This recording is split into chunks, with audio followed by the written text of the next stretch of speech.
Hey everybody, in this video we're going to be taking a look at the Backhand Blade, which is a new weapon available in Shadow of the Erdtree. You can see them currently equipped here. This is also in the new weapon category called Backhand Blade, so it's basically the Backhand Blade. I have these upgraded to plus 25 at max level, so we'll take a look at them from that perspective. But first, starting off, we'll go through the location and where you can find this weapon if you want to grab it for yourself. Then we'll get into some general overview stuff, looking at stats, comparing base level to max level at plus 25. We'll go through the move set, as well as the skill that it comes with called Blind Spot, and some damage and comparison output examples of those. And then finally, we'll kind of wrap things up with some build examples and some item enhancements that you can use with these weapons, as well as show some gameplay. Alright, so starting off with the location, pretty straightforward for this weapon, and it's actually right at the very beginning of the game, so this is something you can get right off the bat. Looking at the map with where we're at, this is where it's going to be found in this structure behind me. If you are just starting out, this is the very beginning of the game. You can basically just run there. Otherwise, there are these two sites of grace, the 3-path cross and the scorched ruins, pretty close proximity to there. So you're going to want to look for kind of these pillars here, and then there's going to be this middle structure. And at the top here of these stairs, there is going to be an item pickup here. So that's where the weapon is. Again, fairly straightforward, and you just run over here and grab it if you haven't done so already. Now taking a look at the stats for the weapon. So I've got the base level version on the left and the fully upgraded plus 25 version on the right.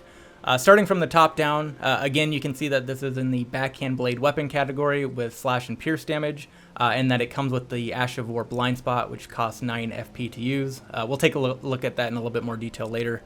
For attack power, it starts off with 105 physical damage that gets increased all the way up to 220 at max level, and then it's got the standard 100 critical damage as well. For attribute scaling, it starts with Ds for both strength and dexterity, and that gets increased all the way up to an S tier for dexterity at plus 25. That is dependent on the Ash of War you're using and the affinity. We'll take a look at that as well in a little bit more detail. And then finally, for the attributes required, it takes 10 strength and 13 dexterity. So with the attribute scaling, you can see I currently have 50 strength and 50 dexterity. And for the plus 25 version, that is getting me an additional 298 damage. Here is the skill that the weapon comes with. As mentioned, it's called Blind Spot. We'll demo this when we go over the moveset, but this is the description. You leap into close quarters to take advantage of the enemy's blind spot and gore them from the side. Your inputs determine which side you strike from. This attack slips below the opponent's guard.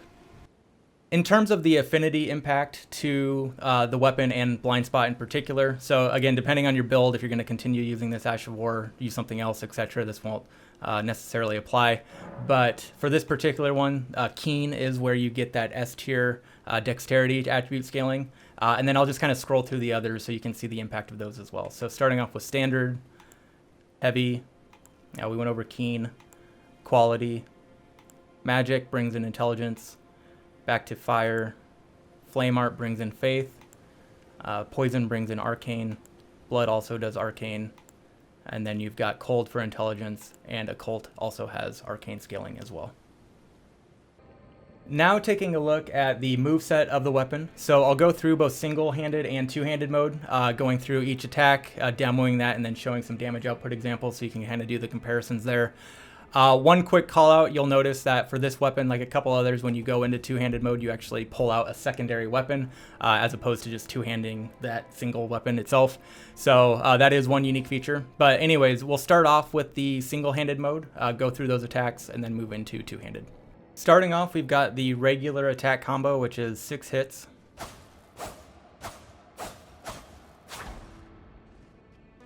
And then here we'll do damage output of that.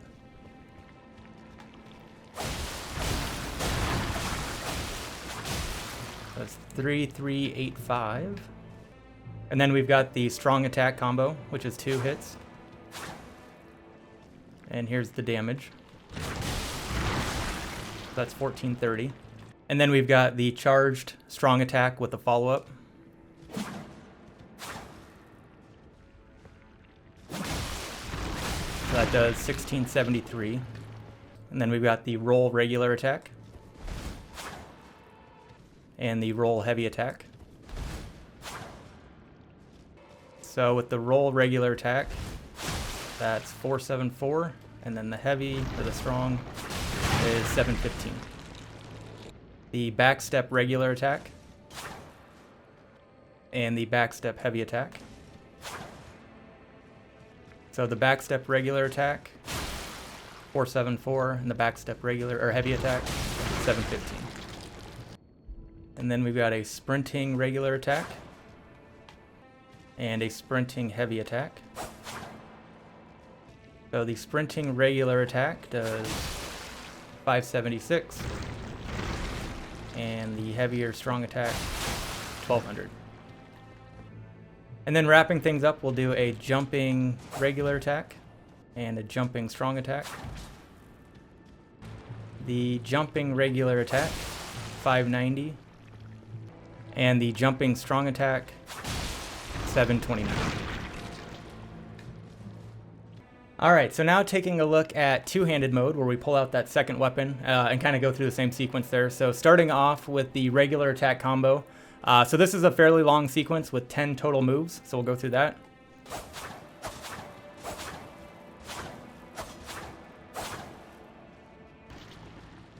And now taking a look at some damage output of that.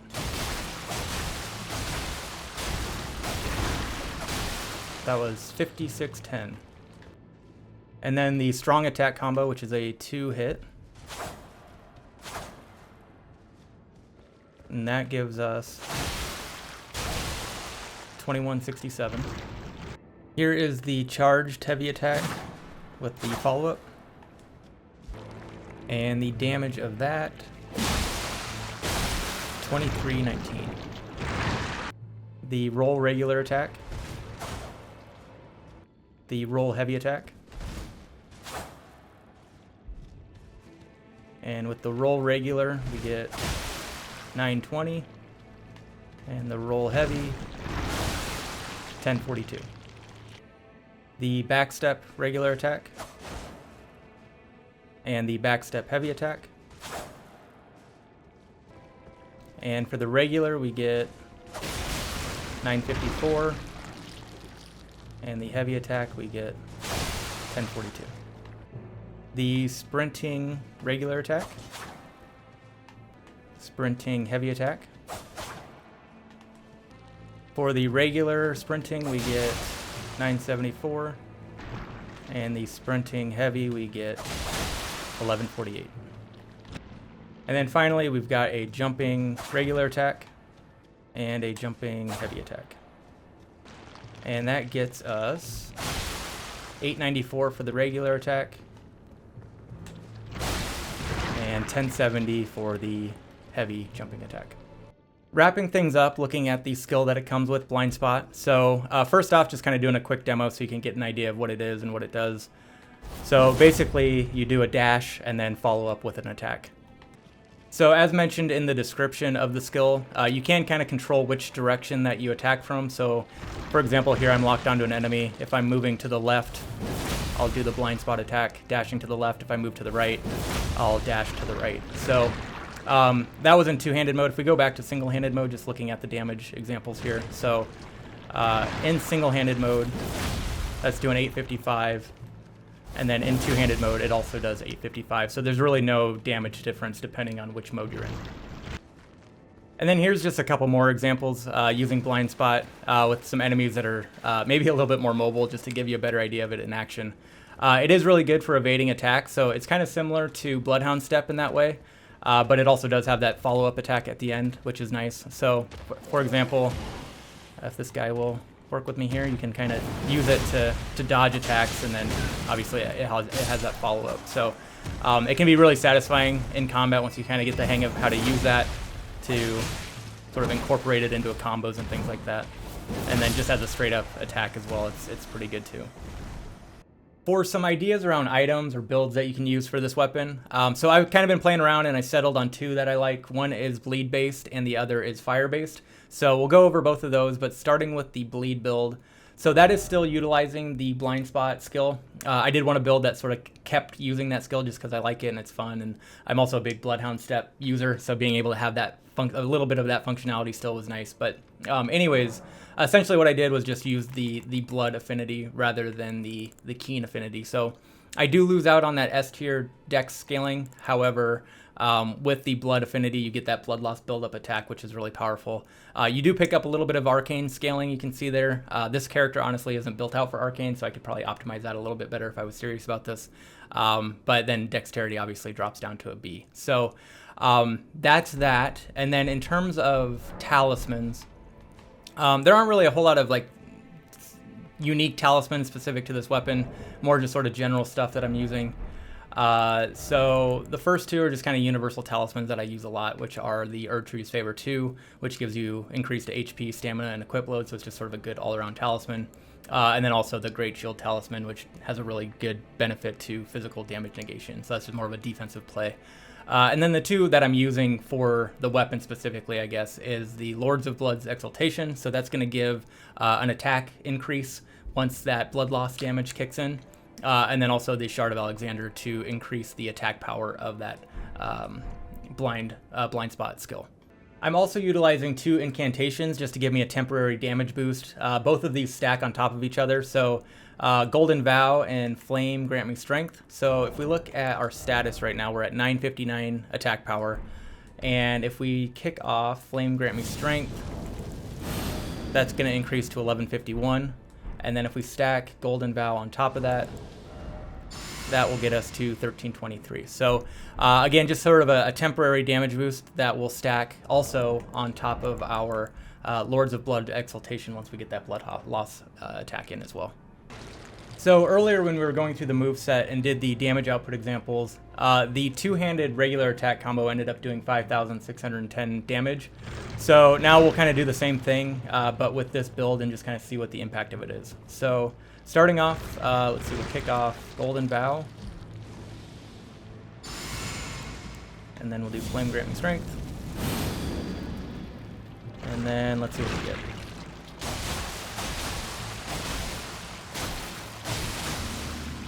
So that was 10,562. You'll notice we got that blood loss hit in there, and that also increased our attack power, so now we're up to 1588. And then also looking at the impact of using Shard of Alexander to increase that blind spot skill damage. So right now we have no buffs. I took off my talismans, etc. So just kind of the raw base damage. That's going to get us 780. And then if we equip that back on, it goes up to 897. So a little bit of a damage boost there, which helps out. And then obviously that will stack on top of if you're using the incantations and things like that as well.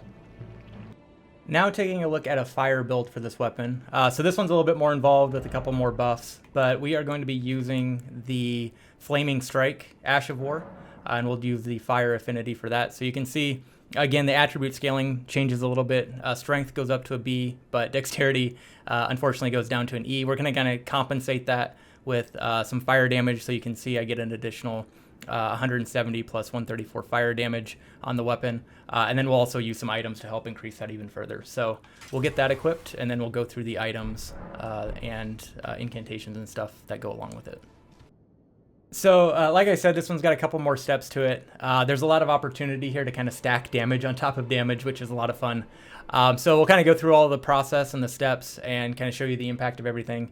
So starting off, we are at 1197 attack power with the flame or fire affinity attached to this Ash of War on this weapon.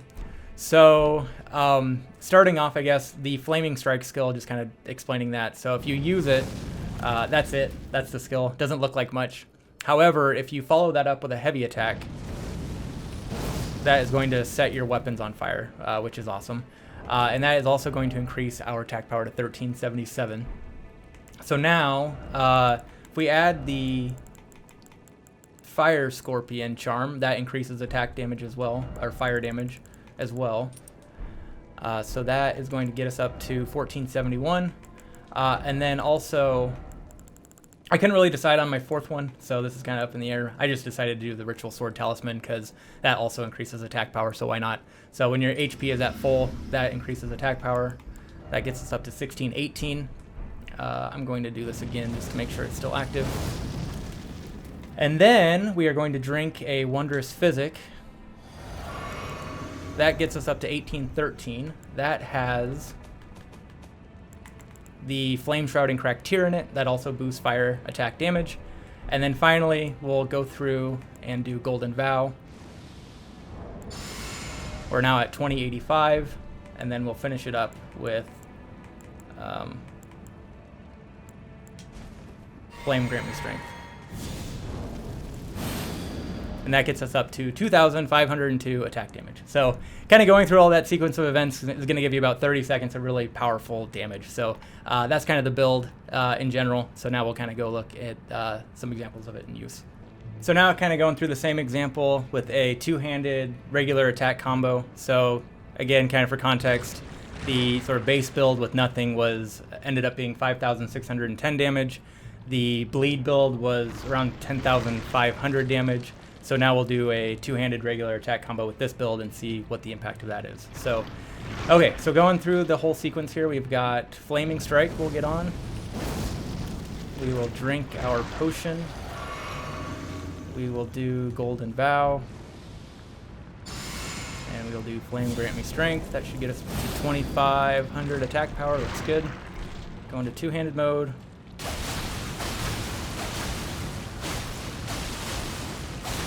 So that was 16,140. So those were the two different builds that I came up with for this weapon that I thought were kind of fun and helped enhance the damage in different ways. The bleed build, I think that's kind of the more all-arounder, casual-ish type build that doesn't require all that prep work. I still wanted a build that utilized that blind spot skill because that's fun to use. And then the fire-based build, that was more so just to stack a bunch of damage. Obviously, you have to kind of go through all those steps to get there. So maybe a case where you're about to enter a boss room or some big enemy and you can kind of build up all that damage and then have that 30-second damage dump that you can do. So anyways, that's that. And now I'll just kind of show some gameplay footage of me running around in various scenarios.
All right, so that is the new Backhand Blade in Shadow of the Erdtree. Hopefully you enjoyed the video and found the content useful, maybe helped you decide if this is a weapon that you want to pursue and spend some time with, and ultimately invest one of your Ancient Dragon Smithing Stones to get it all the way up to plus 25 at max level.